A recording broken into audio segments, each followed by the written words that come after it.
Hello everyone, welcome to Imuka Access, and this month of November we want to know the men who work in Imuka Access better, starting with the CEO. We want to get to know you better, want people to know who is the brain behind Imuka Access. Are you ready? Yes? Tell us your name. Full names plus the other one which you hide. Full. My name is Roy Roy Gakuo. What does your name mean? No, in Africa, our names have meanings. What does it mean? So I'll pick Masiga. I'm sure very many are familiar. Masiga is one of the stones when it comes to cooking. Oh. So when you have Masiga, you are stable. In other words, you'll be able to cook. So we help people catalyze their ideas and their dreams so that they can succeed. Interesting. What inspired you to start Imuka Access? I think Imuka Access does, and we do what we do because we are blessed to be experienced or to experience some of these challenges earlier. Challenges of making either poor decisions when it comes to registering companies, maybe compliance aspects, scaling aspects where you don't understand how you navigate with the investors. And because of those challenges and the lessons that we gathered, but also exposure, we've had programs where we've been exposed within the European startup ecosystem. So those experiences and the programs that we've been involved previously allowed us to conceptualize Imuka, to be able to be to create a solid foundation for businesses to start but also scale and impact in their communities. On that point, most entrepreneurs relate to you because you started as an entrepreneur. Can you tell us a business or a project or something that you started and it went wrong, went left?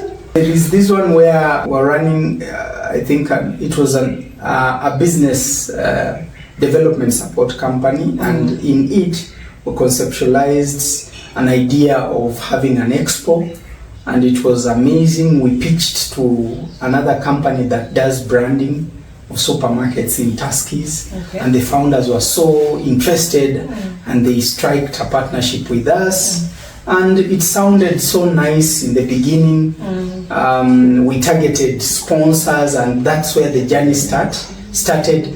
Through the process, we got another investor who wanted to come in, but my partners did not want them to come in. So because of that, we opted, okay, let's continue. What is interesting is at the end, the original partners that we started with sort of were not seeing things happening or progress, and they feared. So they actually opted out when I had close to a week to the D-Day of the expo. So working backwards, it was a very, very frustrating experience. But those are lessons that we gather as we move along. How would you describe your leadership style as a CEO? I think I would like to see the team thrive. I don't like being so much in front of the picture, but sometimes, in some cases, you're forced. But I prefer working behind and seeing the team thrive and shine. So it's more of how do you empower the team to become the best that they can be, and in doing and delivering the services that we aspire to deliver to entrepreneurs. What are some of those values that you instill in your team to build that organizational culture? I think the values, one, you need to believe in yourself. There's always a lot of doubt in terms of the capacity or capability to actually accomplish. So being able to mentor and coach in terms of being able to develop the ability and capacity to deliver. Also the aspect of responsibility, taking on responsibility and being accountable for responsibility, but also setting the ball straight when it comes to transparency. It starts with the CEO. Going downwards, we have to be accountable and that allows us to be able to work as a team, but also to be able to coordinate as a team. Interesting. What are some, we know leaders always readers. What are some of those books that have, shaped your leadership style or guided you in your path in leadership? Well, leaders are readers. I'm not sure I can qualify as a serial reader, but I think one of the books, I think the Bible is a good start. Mm-hmm. Then I've read As a Man Thinketh, The Richest Man in Babylon, Think and Grow Rich. I've read a number of books of John C. Maxwell, Miles Monroe.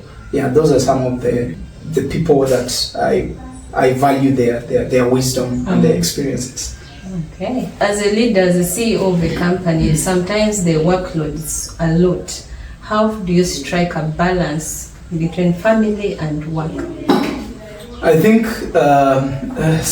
you will never be perfect when it comes to striking a balance, yes. I would say, in my opinion.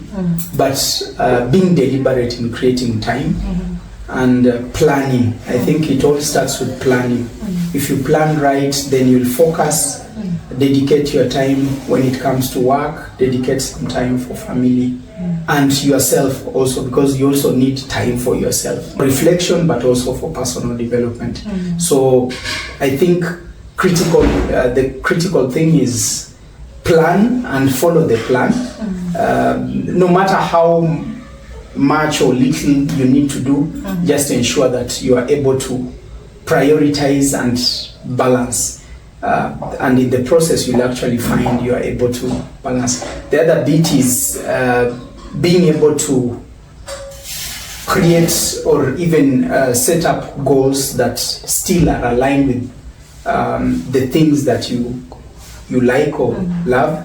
So from the work aspect, family, and yourself. So you need to also plan what activities will be involved in those particular. What are some of those activities, like hobbies, which help you relax and find a balance from work? What are some of those? I love walking. I love walking, especially with kids in the evening. I love walking, relaxing, playing with them. I love watching sports, especially basketball. Not the game itself, but I probably watch more of highlights than the game. Football, I also watch. As a neutral fan, I'm not a specific fanatic, but I just love, I think I love especially following underdogs defeating big teams. I probably enjoy that. I don't know why, but I sort of always enjoy the big brand. Yeah, sort of. Interesting. So if you weren't a CEO, what would you have been? Well, I don't think I'm a CEO from a title perspective. I think I would. I'm fairly adaptable with quite a number of things. What one thing, if you had to pick one thing? I would say I would be probably in real estate, or in farming, value addition. So and you'll notice it's still these are still sectors that Imuka is equally interested in one or another. Okay.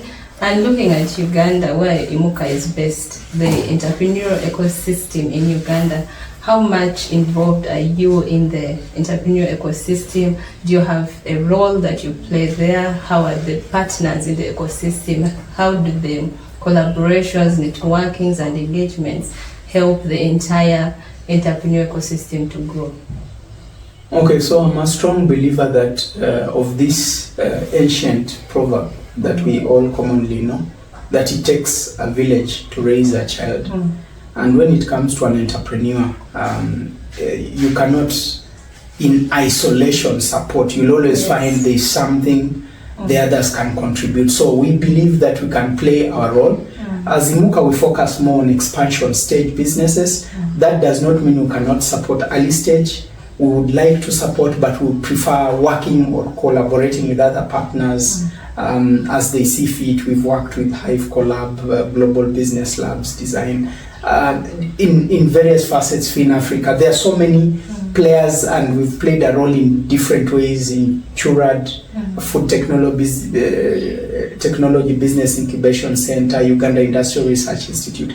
We've worked with them in different areas and different facets. Our role is where there is room to collaborate or contribute or work together, we can always work together, but focusing on where your synergies are, so that at the end you are all contributing positively towards the growth of the enterprise. Awesome. Is there something people might not know about you? It could be something in your childhood or anything that you'd like to share with people that they might not know about you. Maybe you left that particular hobby long ago, or something new that we should learn about you. I think I'm a fan of herbs or natural medicine, so I love knowing plants, and the value of these plants, some of these weeds that we obviously look at, fruits. So I love nature, but the value that nature gives, and I think it's a passion that I've always been curious to know. I think every time I have a chance to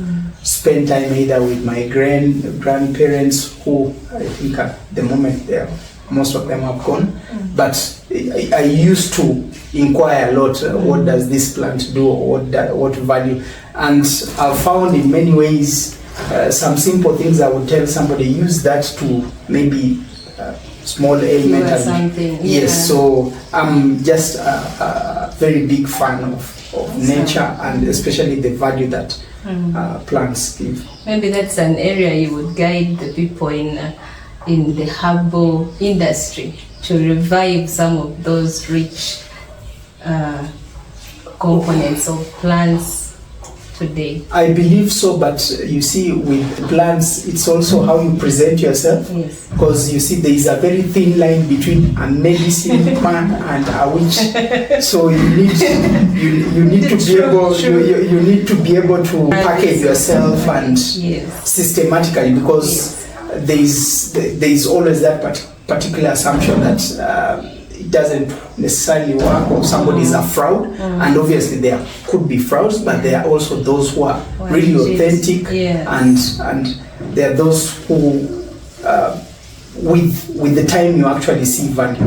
Yes. So to close our session, it's November, it's the men's month. They always say we don't celebrate men, but at Imuka we want to celebrate men this month.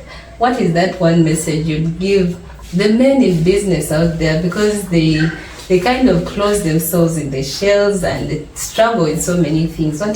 What is that thing you would tell a man in business out there? I think I would say, do not struggle alone. Imuka Access is present to actually handhold you towards your business dream and vision, and we believe in whatever you believe you can achieve. All we need you to do is to work, reach out to us, let us guide and support you. We have a lot of tools and materials that can be able to support any business out there, and ours is really to encourage. Do not struggle alone. There could be things that we have been able to navigate entrepreneurs through, and we can be able to support you through. So please reach out and let us support you towards accomplishing your dream. Awesome. Thank you so much for taking time to talk to us. I hope by now you now know the CEO of Imuka Access much better. If there's any question you still want to ask him, leave it in the comment below and he will respond. We will ask him. He will respond to it. But that is it for today. This is our Get to Know Your CEO session. Catch us in the next episode as we still continue to talk to men about business and other facets of life.